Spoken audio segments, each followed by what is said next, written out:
Hoje vou te contar um dos capítulos mais sombrios da vida de Pablo Escobar. O dia em que Gustavo Gaviria, seu primo e aliado mais próximo, caiu em uma armadilha mortal que marcaria um antes e um depois em sua história.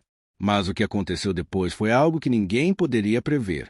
Ajude-nos a alcançar 650 curtidas para continuarmos trazendo essas narrativas impactantes. A atmosfera em Medellín estava sufocante naquela manhã de agosto de 1990. Um ar denso e pesado cobria a cidade como uma laje de chumbo. As nuvens escuras se acumulavam sobre as montanhas do leste, anunciando uma tempestade que parecia refletir a tensão que se sentia em cada canto da capital antioquenha. Nas comunas, os pistoleiros sobre suas motocicletas Yamaha DT percorriam as ruas empoeiradas, atentos por trás das viseiras de seus capacetes, prontos para receber qualquer ordem em questão de segundos. Pablo Escobar estava escondido em uma de suas casas de segurança em El Poblado. Tratava-se de uma residência elegante, embora discreta, que lhe permitia circular com certa tranquilidade em uma das áreas mais exclusivas da cidade. Os altos muros coroados com arame farpado e os jardins bem cuidados da propriedade contrastavam brutalmente com o clima de violência que ele mesmo havia ajudado a espalhar. Do segundo andar, Escobar observava as montanhas que cercavam Medellín, a cidade que o tinha visto passar de um jovem sem nada se tornar o homem mais temido e poderoso da Colômbia. Eram apenas 6h30 da manhã, mas ele já estava acordado havia mais de uma hora. Os últimos meses haviam sido especialmente difíceis para o cartel. A pressão do presidente César Gaviria aumentava dia após dia, e os rumores de uma possível extradição para os Estados Unidos mantinham Pablo em constante estado de alerta. Ele sabia que os norte-americanos estavam atrás dele, que a DEA havia colocado um preço por sua captura, e sentia que o cerco se fechava lentamente ao seu redor. Em meio a tanta incerteza, a única coisa que lhe dava paz era a lealdade inabalável de Gustavo Gaviria, seu primo, sua sombra, seu irmão de sangue e de guerra. Gustavo, conhecido como Leão, não era apenas um sócio, era praticamente a extensão de seu próprio pensamento. Conseguia entendê-lo sem a necessidade de palavras, e era a única pessoa em quem Pablo confiava plenamente. Na noite anterior, Gustavo havia chegado à casa para tratar de assuntos urgentes sobre as rotas para Miami. O controle dos norte-americanos no Caribe tinha se intensificado, e era preciso redirecionar as operações para o Pacífico. Era um tema delicado que exigia uma coordenação impecável entre as células do cartel, e não havia homem melhor do que ele para lidar com esse desafio logístico. Primo, precisamos conversar sobre o caso de Buenaventura, disse Gustavo enquanto tomavam um café na varanda, com a cidade iluminada se estendendo como um manto de estrelas a seus pés. Os contatos no porto estão pedindo mais dinheiro e não gosto do rumo que as coisas estão tomando por lá. Pablo havia concordado com a mesma confiança de sempre no instinto de seu primo. Gustavo tinha um talento especial para perceber problemas antes que eles explodissem. Foi ele quem identificou os primeiros vazamentos internos, quem sugeriu mudanças nos códigos de comunicação e quem havia salvado várias operações de caírem nas mãos da polícia. Enquanto Pablo saboreava seu primeiro café da manhã, ouviu o motor familiar da moto de Gustavo se aproximando. Seu primo sempre costumava madrugar, um hábito que carregava desde os tempos em que eram apenas dois jovens de bairro vendendo cigarros de contrabando com o sonho de ficarem ricos. Nesse instante, o telefone tocou, interrompendo seus pensamentos. Pablo estendeu a mão esperando ouvir a voz de Gustavo confirmando sua chegada. No entanto, o que escutou foi Penina, um de seus homens mais leais, falando com evidente nervosismo. Patrão, temos um problema. O Leão não chegou ao ponto de encontro. Já eram 15 minutos de atraso, algo impensável em Gustavo, que era obsessivamente pontual em operações importantes. Pablo sentiu um nó frio no estômago. Verificou todas as rotas alternativas, perguntou tentando manter a voz firme. Sim, patrão. Enviei o Mugre e Tyson pelas ruas de trás, mas nada. É como se ele tivesse desaparecido. Escobar desligou e se dirigiu até a janela. A moto que havia escutado ainda estava ali, estacionada na esquina. Mas ao olhar melhor percebeu que não era a Kawasaki preta de Gustavo, e sim uma Yamaha azul desconhecida, com um condutor imóvel, como se estivesse esperando um sinal. Um arrepio percorreu suas costas. 3 décadas nas ruas de Medellín o haviam ensinado a não ignorar suas intuições, e naquele momento tudo dentro dele gritava que algo estava muito errado. Discou imediatamente o número de Gustavo em seu gigantesco Motorola Dynatac, um daqueles telefones que só os homens mais influentes podiam ter. Tocou uma, duas, três vezes, mas ninguém atendeu. O pulso de Pablo acelerou. Foi então que o rádio de comunicações do cartel explodiu com uma mensagem que mudaria o rumo daquela manhã.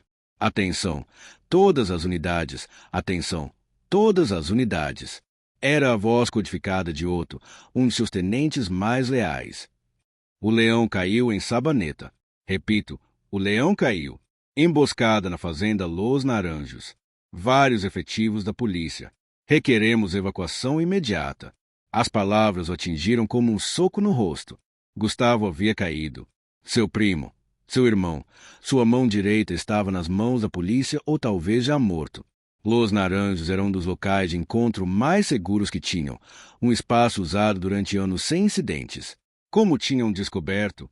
Imediatamente, Pablo vestiu uma calça jeans, uma camisa branca e seus tênis Nike favoritos. Pegou do escritório sua pistola Sig Sauer P226 e a colocou na cintura. Tinha que chegar a Sabaneta. Precisava saber o que havia acontecido. Roberto gritou em direção à cozinha, onde seu irmão mais novo preparava o café da manhã. Preciso que venha comigo agora mesmo. Algo aconteceu com Gustavo. Roberto Escobar, o contador do cartel, deixou cair a xícara que segurava. O estilhaço da porcelana contra o piso de cerâmica soou como um mau presságio. O que aconteceu, irmão?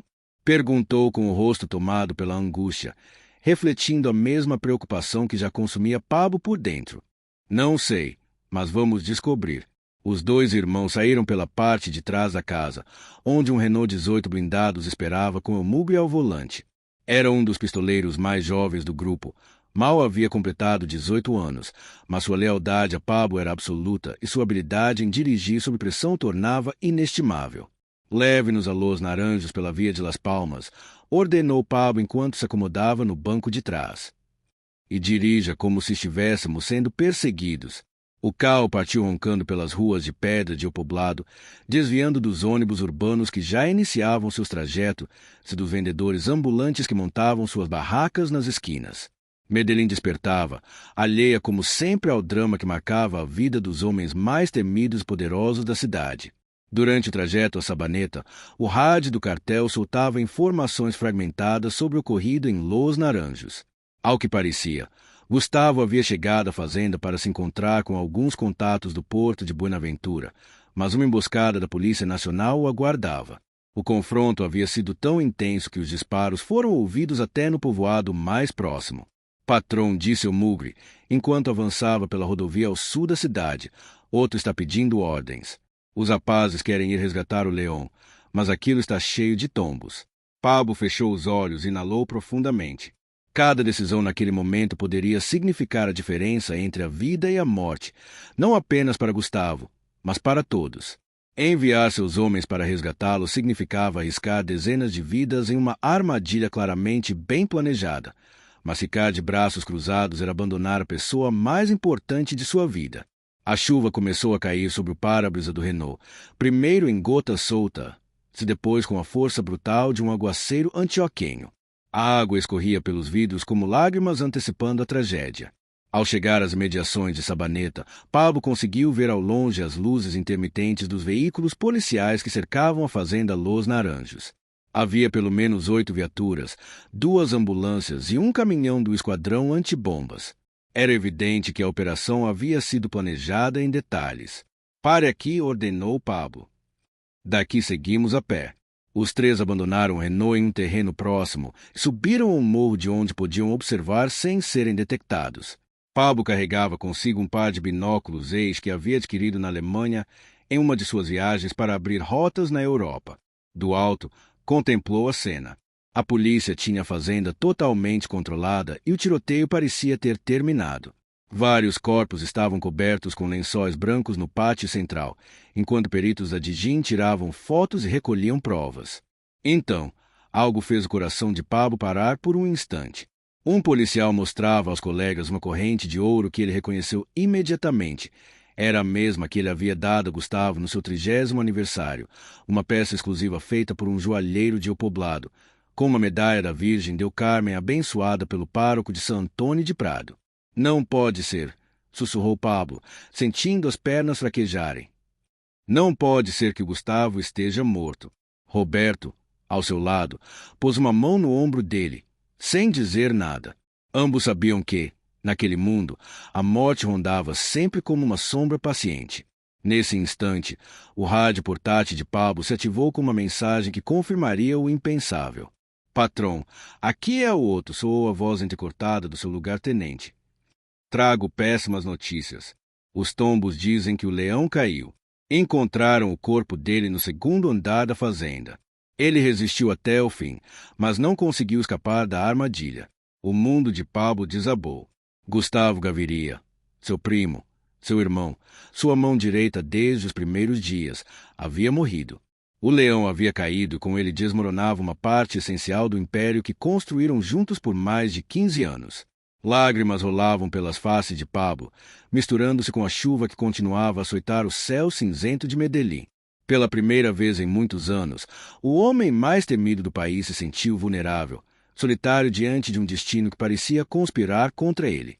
O que ele não sabia era que, a quilômetros dali, em uma casa de segurança no município de La Estrela, Gustavo Gaviria assistia na televisão as notícias sobre sua suposta morte, enquanto desenhava com calma os próximos passos de uma estratégia que mudaria para sempre o rumo do cartel. A armadilha havia funcionado perfeitamente, embora não da maneira que todos imaginavam. Enquanto Pablo Escobar chorava inconsolável nas colinas de Sabaneta, a 30 quilômetros de distância, Gustavo retirava cuidadosamente a bandagem ensanguentada do braço esquerdo. A bala apenas o havia roçado, o suficiente para gerar o sangue necessário que tornasse crível sua morte. O refúgio era uma moradia simples, típica dos bairros populares. Parede de tijolo sem reboco, telhado de zinco, piso de cimento e uma pequena varanda com vista para o Vale de Aburrá. Ninguém imaginaria que ali se escondia um dos homens mais procurados da Colômbia. Na sala, uma televisão Sony de 14 polegadas transmitia o telejornal regional. Com tom solene, o apresentador narrava a operação. Na madrugada de hoje, unidades da Polícia Nacional invadiram a fazenda Los Naranjos, em Sabaneta, onde se enfrentaram com membros do cartel de Medellín. Segundo fontes oficiais, no confronto perdeu a vida Gustavo de Jesus Gaviria Rivero, conhecido como León, apontado pelas autoridades como a mão direita de Pablo Escobar e um dos narcotraficantes mais procurados do país. Gustavo esboçou um sorriso amargo ao ver as imagens aéreas da fazenda onde supostamente havia morrido. Tudo tinha saído conforme o plano, até melhor do que esperavam. Os meios de comunicação morderam a isca por completo e as autoridades celebravam o que consideravam um golpe histórico ao cartel. Ao seu lado, sentado em uma cadeira de plástico, estava Mário Castano Molina, apelidado El Chopo, um dos sicários mais antigos e o único que conhecia a verdade. Foi ele quem orquestrou os detalhes da farsa, recrutou o sósia, subornou os policiais corruptos e coordenou a encenação do tiroteio. Tem certeza disso, chefe? Perguntou enquanto limpava com calma sua bereta 92. Dom Pablo vai sofrer demais acreditando que o senhor morreu. Ele é seu primo, praticamente seu filho. Gustavo se aproximou da janela e contemplou as montanhas de Medellín, a cidade que o viu crescer de menino pobre até se tornar um dos homens mais ricos e temidos da América do Sul. Mas também era uma prisão a céu aberto, onde o perigo espreitava todos os dias em ligações interceptadas, reuniões suspeitas ou em qualquer esquina. O que mais me dói é fazer isso com o Pablo, admitiu com a voz carregada de tristeza. Mas não temos alternativa. Chopo, os gringos colocaram tanto dinheiro por nossas cabeças que já não podemos confiar nem na nossa própria sombra. A decisão de fingir sua morte havia surgido após semanas de sinais inquietantes, chamadas interceptadas, operações descobertas com precisão suspeita, rotas estouradas nos momentos mais críticos. Havia um traidor no meio, e não era alguém de baixo nível. A ideia apareceu em uma conversa com El Chopo em um bar de Envigado. Entre tragos de aguardente, Gustavo lembrou a história de um mafioso italiano que havia simulado sua morte para escapar dos inimigos. O que começou como uma piada logo se transformou em um plano viável. O passo fundamental foi encontrar um sósia convincente. El Chopo encontrou Hernán Darío, conhecido como HH, um sicário com semelhança física impressionante com Gustavo.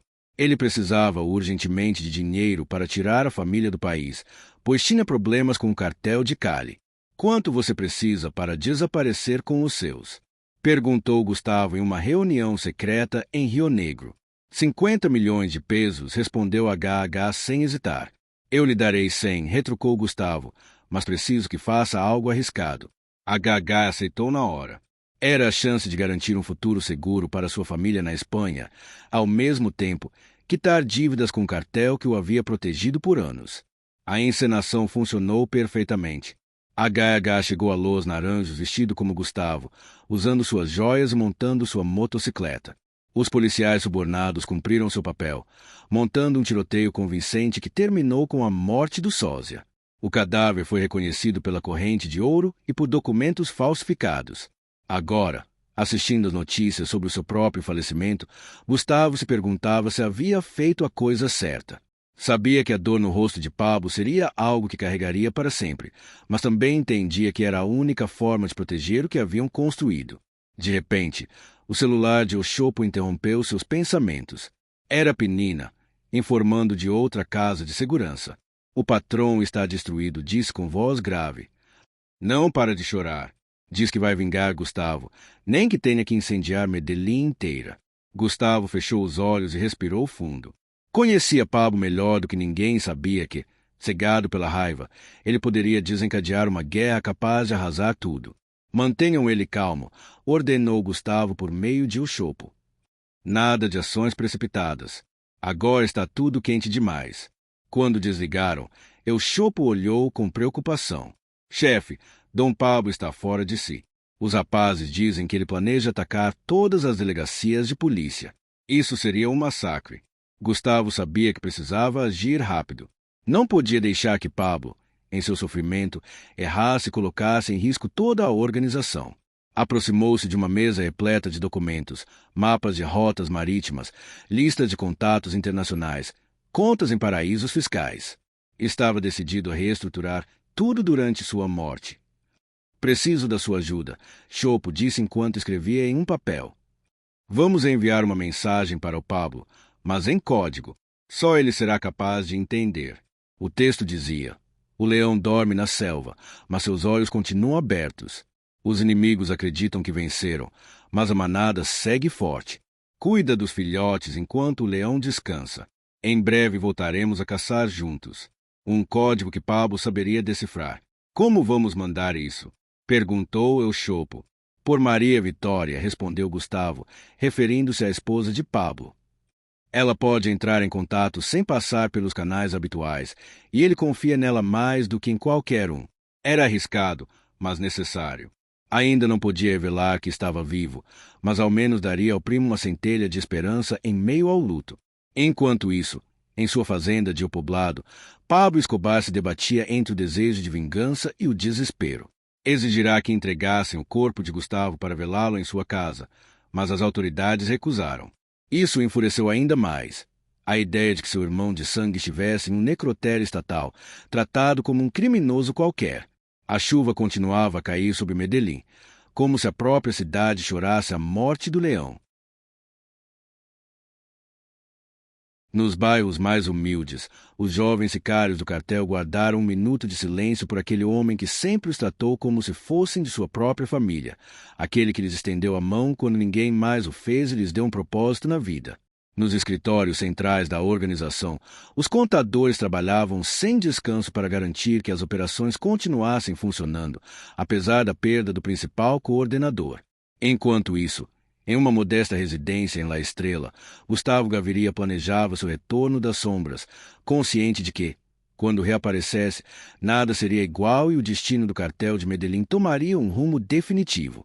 Se a dor que Pablo viveu ao acreditar ter perdido seu primo te comove tanto quanto a nós, seria um privilégio tê-lo como parte da nossa família neste canal. Sua inscrição nos impulsiona e nos dá força para continuar contando essas histórias carregadas de emoção e verdade. Com um simples clique você pode nos acompanhar em cada episódio, em cada momento deste relato que apenas começa a revelar seus segredos mais profundos. Acompanhe-nos, porque as melhores histórias se vivem em companhia. Agora veremos como Pablo Escobar enfrenta o golpe mais devastador de sua vida, enquanto Gustavo, oculto na penumbra, executa o plano mais arriscado de sua carreira criminosa. A noite se estendia sobre Medellín como um pesado véu escuro, saturado com a umidade característica dos meses chuvosos no Vale do Aburrá. Na mansão de El Poblado, todas as luzes permaneciam acesas, apesar de já passarem das 2 da madrugada. Dormir era impossível. Até fechar os olhos significava ver novamente o rosto de Gustavo, transformado em um espectro que se recusava a descansar.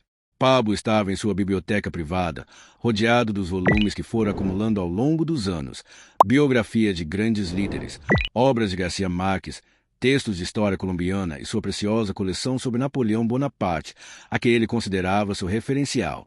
Mas naquela noite nenhuma palavra se fixava em seus olhos inchados pelas lágrimas e pela falta de sono. Maria Vitória Henao, sua esposa, tentou convencê-lo a tomar algo para se acalmar e conseguir dormir, mas ele recusou. Não queria anestesiar o sofrimento. Precisava senti-lo, mantê-lo como um fogo que o impulsionasse para a vingança que já estava planejando. A morte de Gustavo não podia ficar impune. Pablo se encarregaria pessoalmente de que cada policial que participou da operação pagasse com a vida. No térreo, Roberto, seu irmão mais novo, coordenava por telefone as primeiras ações de retaliação. Já haviam identificado vários agentes que estiveram em Los Naranjos, e os sicários se preparavam para dar um golpe que marcaria o país. Penina, rugiu Pablo desde a biblioteca. Venha cá. Imediatamente, o sicário subiu as escadas de mármore até o 2º andar. John Jairo Arias Tascon, conhecido como Penina, era um dos homens mais antigos e confiáveis de Escobar. Começara como sicário adolescente nas comunas de Medellín. Com o tempo, conquistou prestígio graças à sua lealdade inabalável e à capacidade de organizar operações complexas. O que ordena, patrão? Perguntou, tirando respeitosamente o boné dos Yankees que costumava usar. Quero que amanhã comecem a cair pessoas, respondeu Pablo com a voz envenenada. Todos os policiais que participaram daquela operação, seus parentes, seus amigos, até os cachorros, se for preciso. Quero que Medellín entenda que ninguém mata um Gaviria e fica impune. Penina assentiu sem hesitar. Reconhecia aquele olhar nos olhos de Escobar, o mesmo que vira após o assassinato do ministro Rodrigo Lara e depois o candidato Luiz Carlos Galán. A expressão de um homem que perderá toda medida, incapaz de distinguir entre justiça e vingança cega. Sim, patrão, já tenho a lista. Começamos amanhã cedo. Nesse instante, Maria Vitória apareceu na porta. Aos 31 anos, ainda conservava a beleza e a força daqueles olhos verdes que haviam cativado Pablo desde a adolescência, mas naquela noite seu rosto mostrava algo mais que dor, uma angústia profunda, carregada de urgência. Pablo, preciso falar com você, disse com voz suave, porém firme. A sós. Com um gesto, Escobar sinalizou para que Penina saísse. A mulher fechou a porta, caminhou até a escrivaninha e apontou para a garrafa de uísque escocês quase vazia. Hoje veio me procurar uma pessoa, começou em voz baixa. Uma mulher mais velha, vestida como camponesa, trouxe uma mensagem para você. Intrigado, Pablo a observou atentamente. Ela lhe entregou um papel dobrado, simples, daqueles que se encontram em qualquer armarinho. Ao abri-lo, Escobar sentiu um choque elétrico. Era a caligrafia de Gustavo. Não havia margem para engano. Com as mãos trêmulas leu. O leão dorme na selva, mas seus olhos continuam abertos. Os inimigos acreditam que venceram, mas a manada segue forte. Cuida dos filhotes enquanto o leão descansa. Em breve voltaremos a caçar juntos. Escobar leu a mensagem várias vezes. O leão era o apelido que ele próprio dera ao primo. A selva era o código para Antioquia. Os filhotes, os sicários mais jovens, caçar juntos, o código de suas operações. Só Gustavo poderia ter escrito aquilo. Quem era essa mulher? Perguntou em um sussurro. Não sei, respondeu Maria Vitória. Mas quando lhe perguntei quem a enviará, ela me disse, alguém que ama sua família tanto quanto você ama a sua. Alguém que os protege a partir de um lugar onde nada pode alcançá-los. Pablo começou a andar de um lado para o outro. De repente, sua mente clareou. Se Gustavo estava vivo, toda a operação havia sido uma encenação. Mas por que simular sua morte? A resposta caiu sobre ele como um golpe. haviam infiltrado no cartel. Fingir sua queda era a única forma de identificar o traidor. Pela primeira vez naquele dia sombrio, Pablo sorriu. Seu primo continuava sendo o grande estrategista. Enquanto ele pensava em vingança, Gustavo já andava vários passos à frente com um plano magistral. Maria Vitória disse, segurando as mãos dela: "Se essa mulher voltar, diga que a mensagem foi recebida. Diga que o chefe da manada entendeu e aguarda instruções do leão." Nesse instante, o telefone tocou. Era Otto, seu lugar-tenente. "Patrão, algo estranho está acontecendo no necrotério. Os médicos estão agindo de forma estranha. Não deixam ninguém se aproximar do corpo. Nem fizeram a autópsia completa. E chegaram uns doutores que ninguém conhece." As peças começaram a se encaixar. Para sustentar o engano, Gustavo devia ter subornado o pessoal do necrotério. "Otto, retire todo mundo do necrotério", ordenou Pablo. "E cancele as operações de amanhã, que aguardem novas ordens." Ele desligou e ficou olhando a cidade pela janela. Medellín, o reino que haviam construído juntos. Se seu primo julgara necessário fingir a própria morte, isso significava que a traição estava muito mais enraizada do que imaginava. Abriu uma garrafa de Dom Pérignon que guardava para ocasiões especiais. Serviu 2 taças. Maria Vitória aproximou-se. "Por que brindamos?" perguntou. "Pelos fantasmas que voltam", respondeu Pablo, erguendo a taça, "e pelos leões que dormem com o olho aberto." Enquanto isso, em La Estrela, Gustavo assistia às notícias na televisão. A imprensa falava de sua morte e da onda de violência que se anunciava. El Chopo chegou com boas notícias. "Chefe, confirmaram que Dona Maria Vitória entregou a mensagem." Dom Pablo cancelou tudo. Gustavo respirou aliviado. A primeira parte do plano havia funcionado. Agora vinha a segunda: identificar o traidor. "Amanhã começamos a caçar ratos", disse, desligando a TV. "Quando terminarmos, este cartel será mais forte do que nunca." A chuva cessou e algumas estrelas surgiram no céu, como sinal de que uma nova etapa estava prestes a começar. 2 primos, em pontos distintos da cidade, preparavam em silêncio os próximos movimentos de um jogo em que as apostas eram a vida e a morte. O leão havia fingido seu fim, mas em breve rugiria com mais força do que nunca.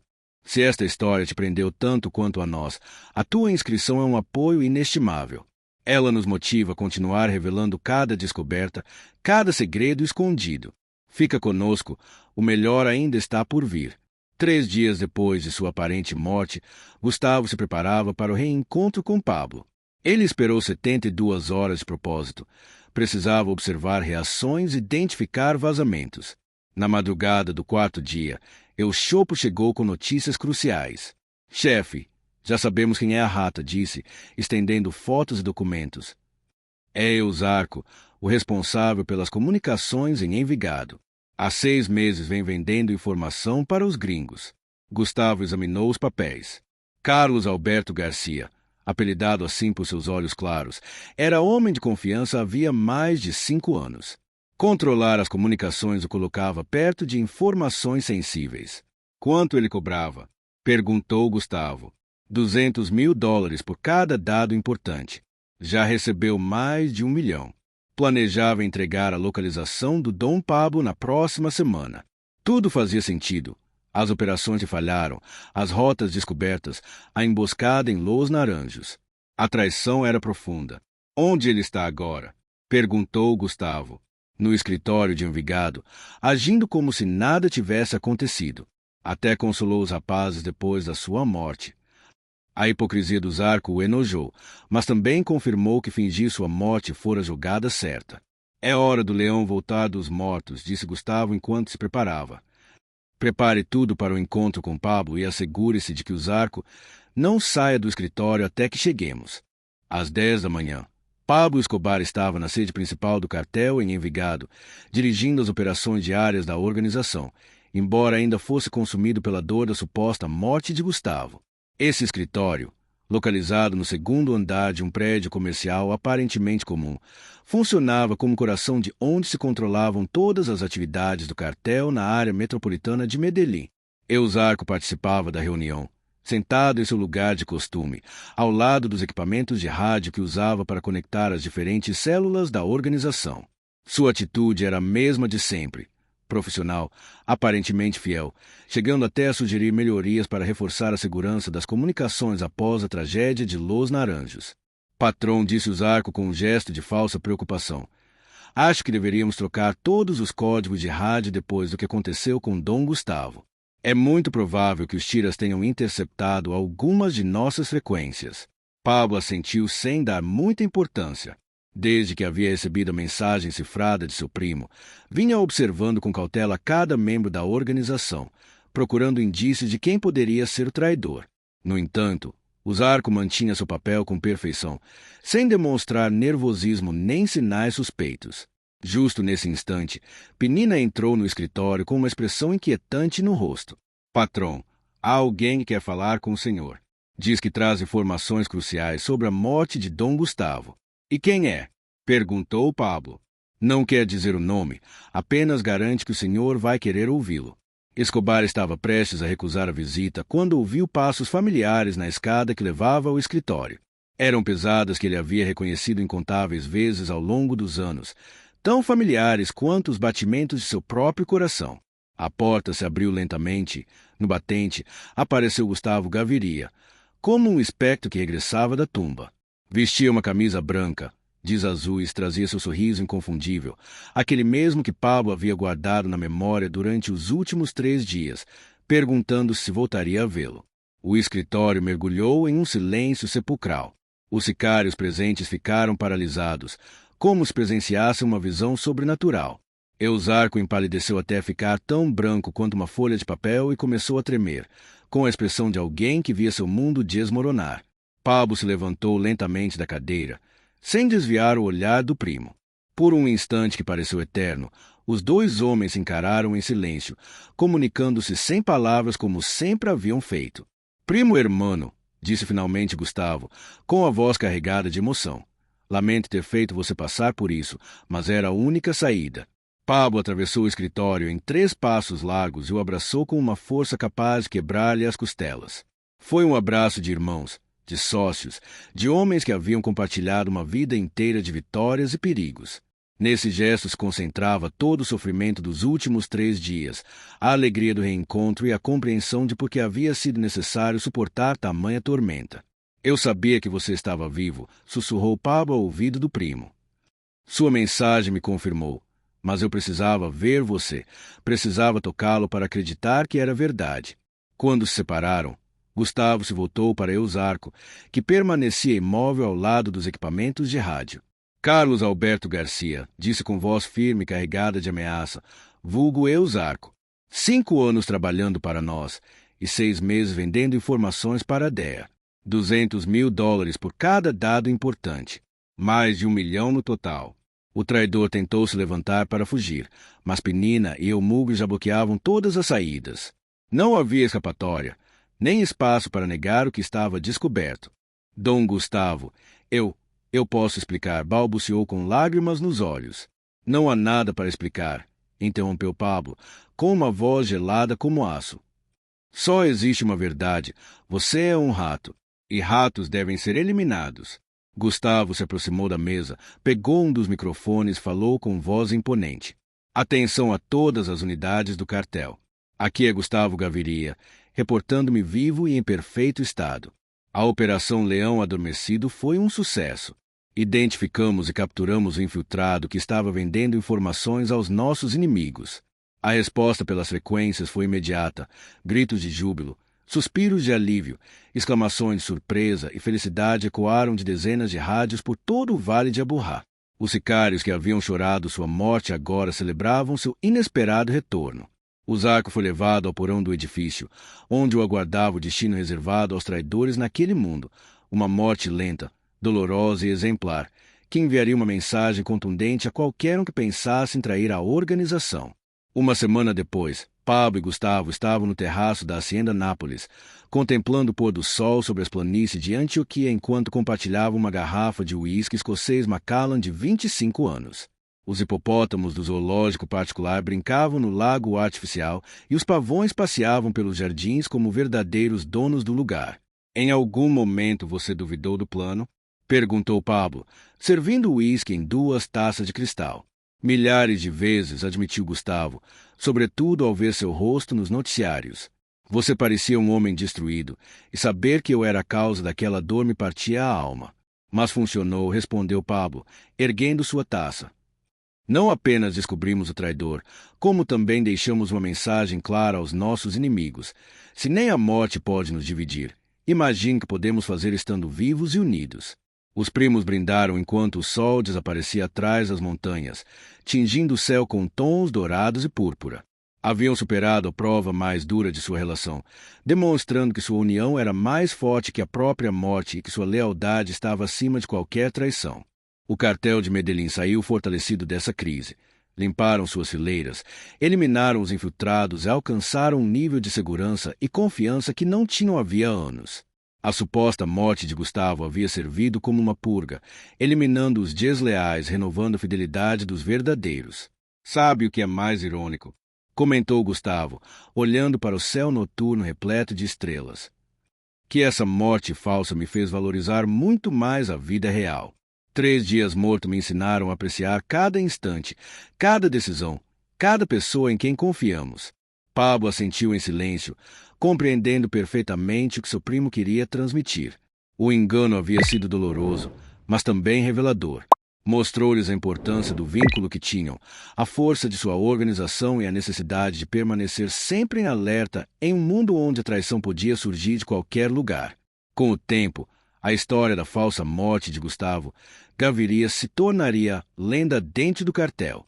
Os sicários a contariam como exemplo da astúcia de seus chefes, e os inimigos a lembrariam como prova de que o cartel de Medellín era muito mais perigoso do que jamais imaginaram. Para Pablo e Gustavo, no entanto, seria sempre a lembrança do dia em que comprovaram que nem mesmo a morte podia quebrar o laço que os unia, que sua lealdade mútua era a base do império criminoso mais poderoso que a Colômbia havia conhecido. O leão havia fingido sua queda para proteger a manada, e agora rugia novamente, mais forte do que nunca, sob as estrelas de Antioquia, preparando-se para os desafios que ainda estavam por vir em seu reino de cocaína, poder e fraternidade eterna. Se alguma vez você já sentiu o desespero de perder alguém que ama com a alma, se conhece a angústia que Pablo viveu ao acreditar que havia perdido para sempre seu irmão de vida, então sabe que esta história toca o mais profundo do coração. E se você acredita na lealdade absoluta, nos laços que superam a vida e a morte, inscreva-se agora. Aqui você encontrará relatos intensos de poder, fraternidade e sobrevivência. Se deseja descobrir mais segredos do mundo oculto, onde a astúcia e a estratégia decidem entre viver ou morrer, este é o seu lugar. Junte-se a esta família que valoriza as histórias que marcam a alma, porque o melhor está apenas começando a se revelar.